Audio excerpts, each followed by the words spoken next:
Hey everyone, and welcome back to our channel. So in today's video, I'll show you how you can remove verification required in App Store. So let's get started by opening Settings application in your mobile device.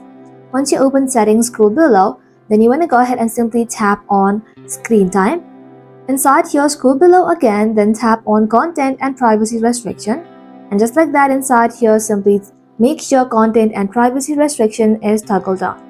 Once it is toggled on, you'll then be able to find these options. From these options, tap on iTunes and App Store purchases and make sure it is set to Don't Allow. Once you've done that, hit back to Settings again, and then you want to go ahead and simply tap on Face ID and Passcode. Type in your passcode right over here, and just like that, inside here, you want to make sure iTunes and App Store is toggled off. So that is simply how you can remove verification required in App Store. Thank you all for watching. If this video was helpful, don't forget to like and sub, and I'll see you in the next one.